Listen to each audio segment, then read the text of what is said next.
So, the message that I rather quickly put together because of circumstances that I explained to you is called Sacred Delight. And it's taken from the Beatitudes, and that's Matthew chapter 5, verses 3 through 10. The title of the message is Sacred Delight, and I think you'll understand what I'm talking about as we get a little bit further into the message. Church, God blesses those who are poor and realize their need for Him, for the kingdom of heaven is theirs. God blesses those who mourn, for they will be comforted. God blesses those who are humble, for they will inherit the whole earth. God blesses those who hunger and thirst for justice and righteousness, for they will be satisfied. God blesses those who are merciful, for they will be shown mercy. God blesses those whose hearts are pure, for they will see God. God blesses those who work for peace, for they will be called the children of God. God blesses those who are persecuted for doing right, for the kingdom of heaven is theirs. This next slide kind of explains this person's persona, or at least what it could have been, because she had every reason to be bitter. Though she was extremely talented, she went unrecognized for years. Prestigious opera circles closed their ranks when she tried to enter, and American critics completely ignored what was an extraordinarily compelling voice. She was repeatedly rejected for parts for which she was easily and more than qualified. And it was only after she went to Europe and won the hearts of the really tough-to-please European audience that finally stateside opinion leaders began to acknowledge her immense talent. Her professional life, however, was not her only battle, because her personal life was also marked by challenges. She was the mother of 2 handicapped children, one of whom is profoundly deaf and has multiple sclerosis. Her other child is severely autistic and is institutionalized. To meet their needs, as moms would do, she restricted her performances to be able to care for her children, and so she only did select performances in very geographically certain places. Years ago, in order to escape the pace of New York City, she purchased a home on Martha's Vineyard, and it burned to the ground 2 days before she was to move in. So this woman has had professional rejection. She's had personal setbacks. It is the perfect soil for the seeds of bitterness to take root and to grow. A receptive field for the roots of resentment, but anger did not find a home. Her friends called her bitter. Her friends didn't call her bitter. Their nickname for her actually was Bubbles. And her name is Beverly Sills. Internationally acclaimed opera singer, retired director of the New York City Opera, and unfortunately, Beverly passed away in July of 2007. But if you ever saw her interviewed, her phrases were always sugared with laughter. Her face was softened with this serenity. After interviewing her, Mike Wallace stated that she is one of the most impressive, if not the most impressive ladies I've ever interviewed.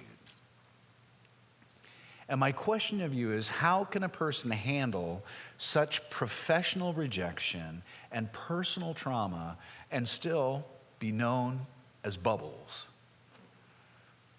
Well, here's her response. She said, "I choose to be cheerful. Years ago, I knew I had little or no choice about success, about circumstances, or even about happiness. But I knew I could choose to be cheerful." Beverly Sills. And then, by comparison, there's him. No man had more reason to be miserable than this man. Yet no man was more joyful. His first home was a palace. Servants were at his fingertips. The snap of his fingers changed the course of history. His name was known and loved. He had everything. He had wealth. He had power. He had respect. And then he had nothing. Students of these particular events still ponder the details. Historians stumble as they attempt to explain it. How could a king lose everything he had in one instant? One moment he was royalty, the next he's in poverty. His bed became at best a borrowed pallet and was usually just hard ground. He never owned even the most basic mode of transportation and was dependent upon handouts for his income. He was sometimes so hungry that he would eat raw grain or pick fruit off of a tree. He knew what it was like to be rained on. He knew what it was like to be cold. He knew what it meant to have no home at all. His palace grounds had been spotless. Now he's been exposed to filth. He had never known disease, but now he's surrounded by illnesses of all kinds. In his kingdom, he had been revered. Now he's ridiculed. His neighbors tried to lynch him. Some called him a lunatic. His family tried to confine him to their house. Those who didn't ridicule him then tried to use him. You know, they wanted favors from him. They wanted him to do tricks for them. He was a novelty to those. They wanted to be seen with him. Well, that was until they didn't want to be seen with him because being seen with him was now out of fashion. Then they wanted to kill him. He was accused of a crime that he never committed. Witnesses were hired to lie. The jury was rigged. No lawyer was ever appointed to represent or defend him. A judge swayed by politics handed down the death penalty. They killed him. And he left just as he came, penniless. He was buried in a borrowed grave. His funeral was financed by some compassionate friends. Though he once had everything, he died with nothing. He should have been miserable. He should have been bitter. He had every right to be a pot of boiling anger, but he wasn't. He was joyful. Now, sourpusses don't generally attract a following, but people followed him wherever he went. Children avoid soreheads, but children scampered after this man. Crowds didn't gather to listen to the woeful, but crowds clamored to see and to hear him. And the question is, why? It's because he was joyful. He was joyful when he was poor. He was joyful when he was abandoned. He was joyful when he was betrayed. He was even joyful as he hung on a tool of torture, his hands being pierced by these 6-inch Roman spikes. Jesus embodied a stubborn joy, a joy that refused to bend in the wind of hard times, a joy that held its ground against pain, a joy whose roots extended deep, deep, deep into the bedrock of eternity. So what type of joy is this? What's this cheerfulness that dares to wink in the eyes of adversity? What's this bird that sings while it's still dark outside? What is the course and the source of the peace that defies that kind of pain? Well, some people call it a sacred delight. And it's sacred because it's not of this earth. What is sacred is God's. And this joy that I'm speaking of is God's joy. And it's a delight because delight can both satisfy and surprise us. Frankly, I wasn't delighted when Steve told me he could not preach today. So I've been challenged by my own message to find delight even in unplanned circumstances. Delight is the Bethlehem shepherds dancing a jig outside of the cave. Delight is Mary watching God sleeping in a feeding trough. Delight is white-haired Simeon praising God just before Jesus is about to be circumcised. Delight is Joseph teaching the creator of the universe how to hold a hammer. Delight is the look on Andrew's face at his lunch pail that never came up empty. Delight is the dozing wedding guests who drank the wine that had once been water. Delight is Jesus walking through the waves as easily as you and I would walk through curtains.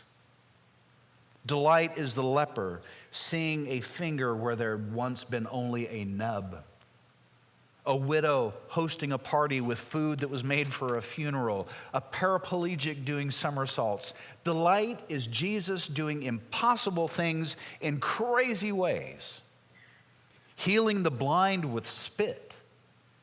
Paying taxes with a coin found in a fish's mouth. And coming back from the dead disguised as the gardener. What is this sacred delight? It's God doing what gods would be doing only in their wildest dreams. Wearing diapers, riding donkeys, washing feet, dozing in storms. Delight is the day that they accused God of having too much fun, attending too many parties, and spending too much time with the happy hour crowd. Delight is the day's wage paid to workers who worked only 1 hour. The father scrubbing the pig smell off of his son's back. The shepherd throwing a party because the sheep was found. Delight is a discovered pearl. It's a multiplied talent. It's a heaven-bound beggar. It is a criminal in the kingdom. Delight is the surprise on the faces of street folks who've been invited to a king's banquet. Delight is the Samaritan woman, big-eyed and speechless. The adulteress walking out of the stone-cluttered courtyard, and a skivvy-clad Peter plunging into cold waters to get close to the one he'd cursed only days before. Sacred delight is good news coming through the back door of your heart. It's what you'd always dreamed but never, ever expected. It's the too good to be true coming true. It's having God as your pinch hitter, your lawyer, your dad, your biggest fan, and your best friend. God on your side, God in your heart, God out in front, God protecting your back. It's hope where you least expect it. It's like that flower that grows up in the crack of a sidewalk. How did that get there? It's sacred, church, because only God can grant it. It's a delight because it thrills. And since it's sacred, it cannot be stolen. Since it's delightful, it can't be predicted. It was this gladness that danced through the Red Sea. It was this joy that blew the trumpet at Jericho. It was this secret that made Mary sing. It was this surprise that put the springtime into an Easter morning. It's God's gladness. It's sacred delight. And it's this sacred delight that Jesus promises in the Sermon on the Mount. Matthew chapter 5. 9 times Jesus promises it. And he promises it to a very unlikely crowd. He promises it to the poor in spirit, which is like beggars in God's soup kitchen. He promises it to those who mourn. They're like sinners anonymous, bound together by the truth of their introduction. Hi, I'm Randy. I'm a sinner. He promises it to the meek, like pawn shop pianos played by Van Cliburn, who's so good no one would ever know that that pawn shop piano is missing just a few of its keys. He promises it to those who thirst, like famished orphans who know the difference between a TV dinner and a Thanksgiving dinner. He promises it to the merciful, winners of $1 million lottery who share the prize with their enemies. He promises it to the pure in heart, physicians who love the infected and escape infection themselves. He promises it to peacemakers, architects who build bridges with wood from a Roman cross. He promises it to the persecuted, those who manage to keep an eye on heaven while still walking through hell on earth. It is to this band of pilgrims that God promises a special blessing. This heavenly joy, this sacred delight. But church, this joy isn't cheap. What Jesus' promise is not a gimmick to give you goosebumps or a little mental attitude that has to be pumped up at pep rallies. Matthew chapter 5 describes God's radical reconstruction of the heart. And I want you to pay particular note to the sequence of those to whom Jesus was making the promise. First, we recognize that we are in need. That's being poor in spirit. Next, we repent of our self-sufficiency. That's those who mourn. We quit calling the shots and start surrendering control to God. That's when we can be meek. So grateful are we for God's presence that we yearn for more of Him. That's when we hunger and thirst after righteousness. And as we grow closer to Him, we become more like Him. We start forgiving others. That's when we become merciful. We change our outlook. That's when we become more pure in heart. We love others. And by doing so, we become peacemakers. And we endure injustice because we're persecuted. It is no casual shift in attitude. It's a demolition of the old structure and a creation of a new one.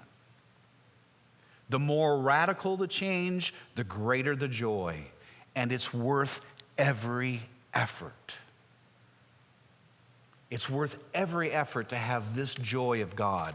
It's no accident that the same word used by Jesus that we can interpret sacred delight is used by Paul to describe God. The first is taken from 1 Timothy chapter 1, verse 11. The blessed God, Paul says. And later on in that same book, 1 Timothy, but in the 6th chapter, verse 15, he says, God, the blessed and only ruler. I want you just for a moment to think about this kind of joy, God's joy. What can cloud it? What can quench it? What can kill it? Is God ever in a bad mood because of bad weather? No. Does God get ruffled over long lines or traffic jams? No. Does God ever refuse to rotate the earth because his feelings got hurt? No. His is a joy that consequences cannot quench. His is a peace that circumstances cannot steal. There is a delicious gladness that comes from God. A holy kind of joy, a sacred delight. And it's all within your grasp if you're one of those. One of those? Yes, one of those. Blessed are those who are meek, who strive to find righteousness. Are you one of those? If you are, then you're blessed. And the blessings that God gives you today are blessings that cannot be taken from you. We live in a world that is seeming to us to be a little on the crazy side, whether it's domestically, whether it's globally. It's hard sometimes to come to any kind of explanation as to what's going on. But in Matthew chapter 5, Jesus has just shared words with you and with me that should give you a joy that eclipses all of that. And I'm not saying as Christians we should walk around and not be mindful of our circumstances. Because Jesus told us that we need to be in the world, right? Just not of the world. Well, how do you be in something but not of something? Well, you get involved and you share your faith. And you allow that kind of joy to not be overcome by circumstances, because that joy cannot be stolen from you, ever. You have something that is eternal. You have something that has been promised. You have something that should go with you everywhere you go. So this Sunday, church, despite all the craziness around you, would you please read Matthew chapter 5 and consider whether you are one of those? Because if you are, you've been blessed.